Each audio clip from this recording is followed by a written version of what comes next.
अस्सलाम वालेकुम दोस्तों, आज की इस वीडियो में हम लोग इस बारे में बात करेंगे कि कौन सा स्टेटस होता है जिसके बाद आपकी रिजेक्शन नहीं होती, यानी सेलेक्टेड वाला कौन सा स्टेटस है।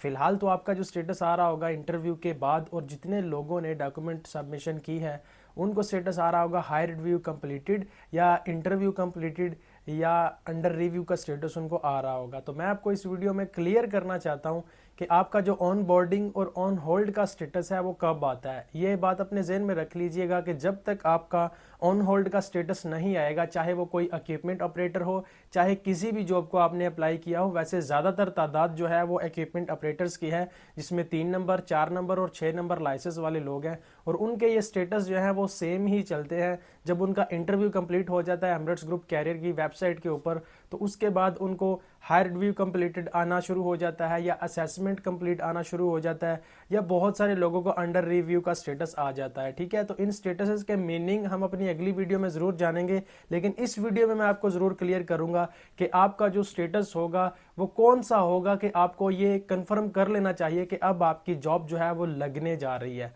इस वीडियो में इस चीज़ को क्लियर करना बहुत ज़रूरी है। उसी के साथ मैं नए लोगों को ये भी बताना चाहता हूं कि जितने भी लोग दुबई इंटरनेशनल एयरपोर्ट में जॉब करना चाहते हैं, चाहे वो ड्राइविंग की हो या कोई भी हो, उन लोगों को मैं सजेस्ट करूंगा कि हमने एक छोटी सी प्लेलिस्ट बनाई है और आगे भी इस प्लेलिस्ट के ऊपर काम कर रहे हैं ताकि लोगों के लिए आसानियां पैदा हो सके। तो नए लोगों को वो प्लेलिस्ट जो है वो जरूर देखनी चाहिए ताकि उनको पता चल सके कि एमिरेट्स ग्रुप कैरियर की वेबसाइट के ऊपर जो दुबई इंटरनेशनल एयरपोर्ट की डायरेक्ट जॉब को अप्लाई किया जाता है उसका प्रोसेस जो है वो किस तरह का होता है और कितना ज्यादा टाइम लग सकता है, और उसको आगे चल के कौन कौन सी चीजें जो है वो फेस करनी पड़ सकती हैं। तो मैं समझता हूं कि कोई भी बाहर का बंदा वो बाहर बैठ के किसी भी और जॉब को करते हुए अपनी जॉब को एमिरेट्स ग्रुप कैरियर की वेबसाइट के ऊपर दुबई इंटरनेशनल एयरपोर्ट के लिए डायरेक्ट कंपनीज में अप्लाई कर भी सकता है और आहिस्ता आहिस्ता जो है वो आगे बढ़ भी सकता है। तो सबसे पहले ये चीज आप कंफर्म कर लें कि जब तक आपका ऑन होल्ड का और ऑन बोर्डिंग का स्टेटस नहीं आएगा, आपको ये श्योर नहीं होगा कि आप डिसलेक्ट हो सकते हैं या सिलेक्ट हो सकते हैं। आपको ये श्योर कभी भी नहीं होगा जब तक आपके ये दो स्टेटसेस चेंज होकर नहीं होते। जितने भी लोगों की जॉब लगी है उनकी जॉब लगने के जो 90% चांसेस बने थे वो बने थे ऑन होल्ड स्टेटस का चेंज होने के बाद, और उसके बाद जो है ऑन बोर्डिंग का स्टेटस जब उनको रिसीव हो जाता है उसके बाद जो है उनका मामला मेडिकल की तरफ बढ़ जाता है और उनका वीज़ा एमिरेट्स ग्रुप कैरियर की तरफ से जो है वो दनाता की तरफ से उनको इशू कर दिया जाता है। जैसे अपना मेडिकल सबमिट किया जाता है और उसके बाद जो है आपका वीज़ा की वो डेट दे देते हैं और आपकी ज्वाइनिंग डेट दे देते हैं, आपकी यूनिफॉर्म आपको दे देते हैं। अब ये स्टेटस आपको कब रिसीव होगा मैं आपको ये भी कंफर्म करवाना चाहता हूँ। आपको कभी भी इंटरव्यू के बाद ये स्टेटस नहीं आएगा, आपको कभी भी डॉक्यूमेंट सबमिशन के फौरन बाद ये स्टेटस नहीं आएगा।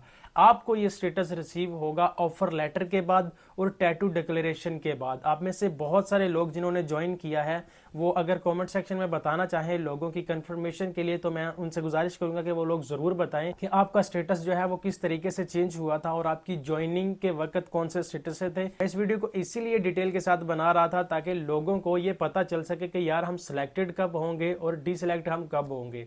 तो ये चीज आप कंफर्म कर लें कि आपने जब सिलेक्ट होना है आपका ऑफर लेटर आपको रिसीव होगा जिसके ऊपर आपकी सैलरी डिक्लेयर होगी, और डॉक्यूमेंट सबमिशन के बाद ये आपको रिसीव होगा। टैटू डिक्लेयर करने से ऐसी कोई मुश्किल चीज नहीं है। अगर आपके बाजू के ऊपर कोई टैटू होगा तो बस कंपनी को पता होना चाहिए, इसीलिए ये टैटू डिक्लेरेशन वाला पेपर जो है आपके पास आएगा तो आपने साइन करके जो है वो उनको वापस सेंड कर देना होता है। इसमें कोई ऐसी मुश्किल चीज नहीं होती। आपने अपनी सैलरी अच्छे से देख लेनी है। तो जैसे ही आप अपना ये पेपर ऑफर लेटर वाला और टैटू डिक्लेरेशन वाला सबमिट करते हैं डॉक्यूमेंट्स के बाद, मैं बार बार बता रहा हूं, तो उसी के साथ जो है आपका स्टेटस आगे चेंज हो जाता है। यानी आप अपनी तरफ से अपने डॉक्यूमेंट अपलोड कर देते हो, अपना इंटरव्यू असेसमेंट हर चीज आपने कंप्लीट कर दी है। अब कंपनी ने आपको ऑफर लेटर जो है वो सेंड किया है, आपने वो भी साइन कर दिया है। उसके बाद कंपनी आपको ऑन होल्ड पे कर सकती है, यानी कुछ वक्त लेगी कंपनी आपकी ज्वाइनिंग में या ऑन बोर्डिंग में कर सकती है, जिससे आपका प्रोसेस जो है वो साथ ही में आगे चलना शुरू हो जाता है। लेकिन ये कंफर्म कर लें कि ऑफर लेटर के बाद भी आपके 3-4 महीने जरूर लग जाते हैं ज्वाइनिंग में। उसमें 3-4 महीने कैसे लगते हैं वो बहुत सिंपल चीज है, मैं आपको बता देता हूं।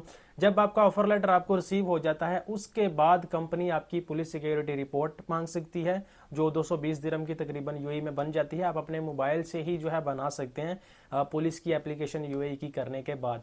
तो आपने अपना मेडिकल उसी के अंदर जो है वो सबमिट करना होता है, जो तकरीबन 750 दिरहम आपके पास आपके अपने होने चाहिए कि आप यूएई से अपना मेडिकल करवा के कंपनी को सेंड कर सके। ठीक है, तो इसी के बाद जो है वो आपको यूनिफॉर्म रिसीव होगी।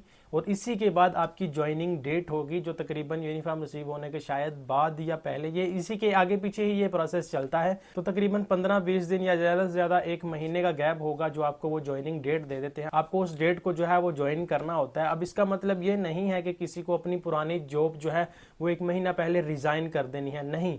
आप अपनी ज्वाइनिंग डेट पे उसको ज्वाइन करेंगे, यानी आपका जो वीज़ा लगने का प्रोसेस है उधर वो शुरू करेंगे, उसके बाद वो आपको बताएंगे कि आपको रिजाइन कैसे करना है। तो ये आगे पीछे सीन हो सकता है, लेकिन इसी तरीके से ही ये होगा। किसी को इस चीज़ के ऊपर डाउट नहीं होना चाहिए कि हमारा कौन सा स्टेटस होगा, जिससे हमें ये पता होगा, ये कंफर्म होगा कि अब हमारी जॉब जो है वो एमिरेट्स के अंदर लगने जा रही है। तो जितने भी मेरे भाई टेलीग्राम के तकरीबन 300 के अराउंड मेंबर्स हैं, उन्होंने ज़्यादातर उनमें इक्विपमेंट ऑपरेटर्स हैं, जितने भी लोगों ने अप्लाई किया हुआ है, काफ़ी मंथ हो गए हैं उनको, मैं ये जानता हूँ, इसलिए ये डिटेल वीडियो उन तक पहुँचाना लाजमी है। तकरीबन मई जून में लोगों ने एप्लीकेशन जो है वो अपनी डालनी शुरू की थी, और ये लास्ट सितंबर तक भी जो वैकेंसी चल रही थी, सितंबर के बाद भी वैकेंसी आई है, तो उसमें जितने लोगों ने अप्लाई किया है उनको ये प्रोसेस से गुजरना पड़ेगा। तो ये चीज़ आपको कंफर्म कर लेनी चाहिए कि आपका जब तक स्टेटस ऑन होल्ड और ऑन बोर्डिंग नहीं चेंज होगा तब तक आप कंफर्म नहीं कर सकते। और आपको डॉक्यूमेंट सबमिशन के बाद आपका टैटू डिक्लेरेशन और आपका ऑफर लेटर रिसीव होगा। जब तक आप वो सबमिट दोबारा से नहीं करेंगे तब तक आपका स्टेटस दोबारा से चेंज नहीं होगा। तो आपको ये कंफर्म हो जाना चाहिए। अब उम्मीद करता हूँ आपको इन्फॉर्मेशन अच्छी लगी होगी। बाकी फिलहाल के लिए मुझे इजाजत दें, मिलता हूँ आपसे नेक्स्ट वीडियो में, तब तक के लिए अल्लाह हाफिज।